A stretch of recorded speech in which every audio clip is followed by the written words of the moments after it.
Okay, so remember that story when Jesus feeds the 5,000 people with only 5 barley loaves and 2 small fishes? Well, I was reading that this last week actually, and it got me thinking because in this story, Andrew, one of Jesus' disciples, is trying to figure out how to feed all these people that have come to see the Savior. And finally, I would imagine out of desperation, he brings what the scriptures say a lad to him who has these 5 barley loaves and 2 small fishes. And he presents them to Jesus, and this lad is willing to give him these loaves and fishes.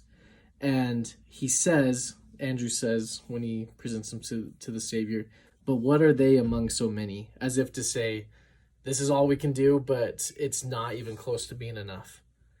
Of course, I'm sure you know the story, but it's enough for Jesus. And he's able to take this offering from this lad and from Andrew, and he performs this amazing miracle, and they're able to feed all 5,000, and they have 12 baskets left over of extras. Such an amazing miracle. We're still talking about it 2,000 plus years after the fact. Now, as I was thinking about that, I was thinking about the offerings that we're able to bring to the table, both big and small. And I was thinking about that lad and how he gave so much and so little, but the Savior was able to take that offering, and he was able to make such an amazing miracle out of it. With that in mind, there's someone I want to talk about that's in the Doctrine and Covenants. And I want you to be thinking about this idea of, what do I have to offer? Think about that lad in the story. Did you know that there are only 2 women mentioned by name in the Doctrine and Covenants? The first one you can probably guess who it is. It's Emma Smith. But the second one may be someone that you've never heard of before. I know I didn't hear of her until I was in a seminary class similar to this one, except for I wasn't online. I was in person. But her name is Vienna Jaques. And Vienna was a great example of one of the early saints who was such a dedicated and devoted disciple. And she's so faithful. She joined the church in Boston, and shortly after, she traveled to Kirtland and was baptized there. And then she came back, had so many of her other family members join the church that she helped to convert.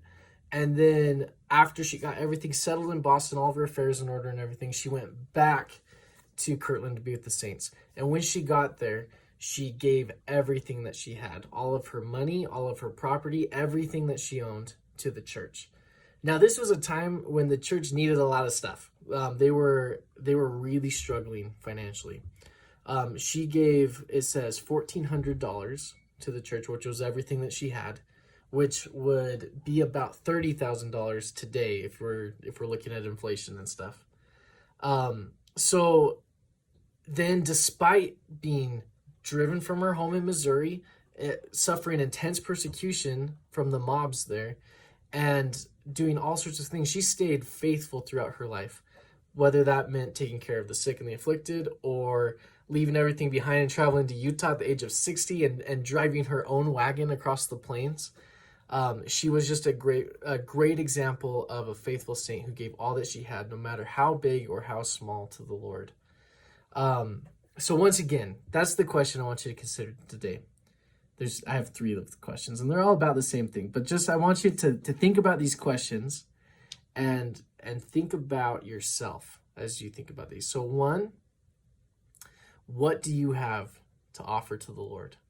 2, how can you assist him, whether big or small, in building up his kingdom?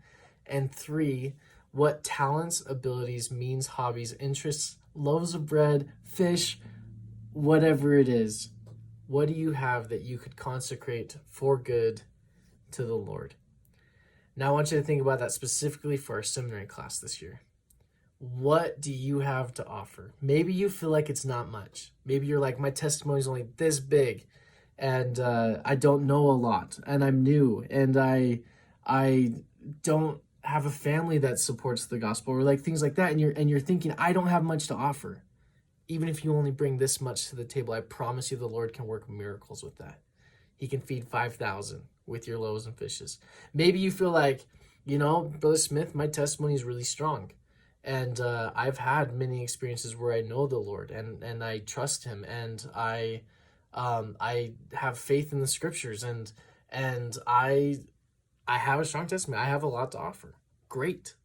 Bring it. Offer it. Don't hold back.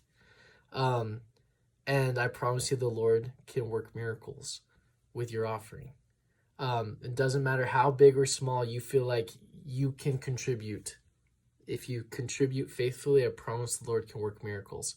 And we need you. I hope that we have an amazing semester. I know that we can together. I'm going to bring my loaves and my fishes. I'm going to give everything I can to help you to have a great semester. And I hope that you can do the same for me and for all of the other students that are part of this class. If we all do our part, I promise you the Lord will be with us, and that we'll experience the miracles this semester. So once again, what do you have to offer to the Lord? How can you assist him in building up his kingdom? What talents, means, abilities, hobbies, interests, loaves, fishes do you have that you can consecrate for good to him?